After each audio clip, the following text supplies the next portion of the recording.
Caw is a low-budget, supernatural, I guess, monster. No, I wouldn't call it a monster movie. Crows or ravens or whatever, they're not monsters, but they are killer animals, rather.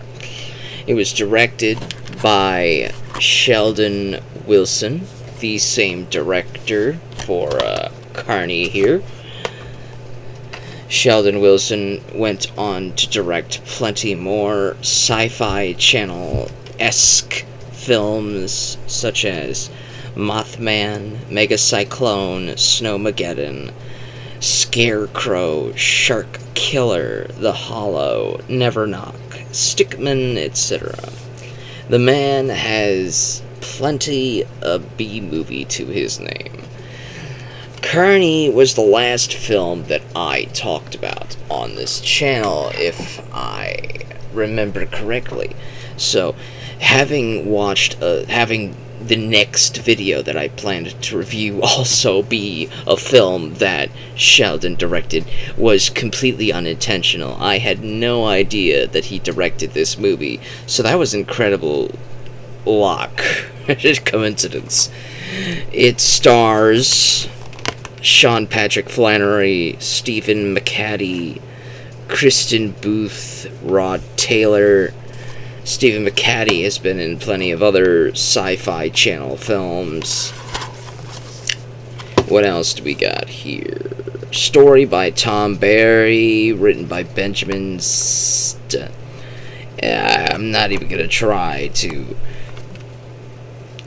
pronounce that. Sztajankrycer. I will not even try to pronounce that name. We're just gonna call him Ben S. Then we have production, Gordon Yang, Tom Barry, another producer, director of photography, John Tarver, edited by Sheldon. He's the director and editor. Production designer, Brian Rice. Okay, so there you go. The only person that did the same with Carney is Sheldon. So, whatever.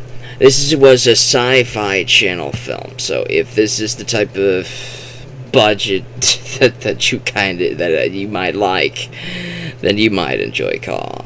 Caw is better than Birdemic in terms of special effects. They actually use real birds. A lot of birds are physically there. I don't know exactly how they managed to get the birds to do what they did. Maybe bird seed hidden in the clothes. I don't know, but the gore effects are not as good as as Carney, because in Carney, as I said, whatever that guy's name is, I can't remember his name again, Moreau, he didn't put some special effects into this. He didn't put his special effects magic into this one, so you're not going to get something incredibly awesome like that. But the wounds, the practical effects on the wounds that the birds make on the people, it does look pretty nice. It does look pretty believable. The story is very bare bones. If you're watching a Sci-Fi Channel film expecting something on the level of Schindler's List, you are going to be disappointed. But if you come into this film with absolutely zero expectations whatsoever, then you're probably gonna have a decent time. Caw features real birds. The effects are often with real birds, though they have some CG birds here and there in some of the shots, some of the wide shots when they have to show hundreds of birds flying throughout the skies. I believe that might be CG birds. I couldn't confirm it, but some of it does look CG. Though a lot of it looks like the birds are physically really there. So that's to this film's credit. I can't be mean to a made-for-TV movie because it's the type of thing that you expect to have a lower budget in. Though this movie, much like Carney, is in that sweet spot between a completely independent, low-budget film and a decently budgeted film that you would expect to see in a theater. So the budget for this would be higher than an independent flick, but not that much higher. But the people who work on this tend to have worked on plenty of other made-for-TV films, so they know what they're doing. They know what to shove out there. This is an assembly line type of film. It feels like it, at least to me. But it was a good time, all the same. This was... I can't even remember how long ago I picked it up. It's been sitting in my backlog for forever. I just picked it out of random today, because why not? And it ended up being directed by the same guy who directed Carney. That was crazy. I did not plan that. I really didn't. I swear. If the third movie I watch ends up being directed by Sheldon, I don't think it will be. I promise you, I don't think it will be, because I don't think I have any of these films that's on IMDb that Sheldon has directed. I think this one and Carney, and this one and Carney are the only two that I have that he's directed. But the man knows how to make a film seem slightly interesting, despite its low budget, despite its limitations.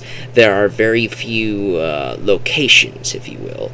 There is a bus location, there is a farm location, there's a diner location, there's a police station location, and then there is more farm. It might be the exact same farm, but from a different portion of the farm. Either way, it's 3 or 4 locations. It is in that Roger Corman sweet spot. If you are familiar even remotely with a Roger Corman type of film, Roger Corman tends to have he has produced plenty of sci-fi channel films that have been thrown onto the Sci-Fi Channel over the past few years. If you are familiar with the Roger Corman formula, Roger Corman's formula is 3 sets. 3 sets. We can't really afford 100 sets, but we can make 3 sets look pretty decent, and we'll set the whole film around those 3 sets. We might even be able to expand upon that, use one of the sets from different angles to make it seem like we're in different locations, but it's the same set. So it feels like they're using that type of formula to save money, and it worked. I think it worked. I would give this a solid 6.5 to a 7 if I were to rate it. I don't often do that, but I would give this a decent above average film. I think it's been critically panned by plenty of people, but I'm not going to pan it. If you are into this type of film, then you're going to enjoy it. If you are not into low-budget B movies, then you're probably not going to enjoy it.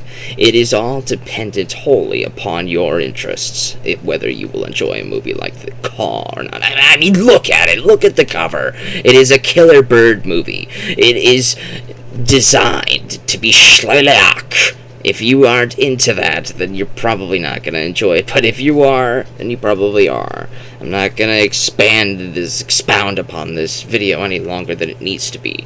If you want to watch it, then watch it. If you don't want to watch it, then don't watch it. But I highly recommend it if you are into B-tier movies.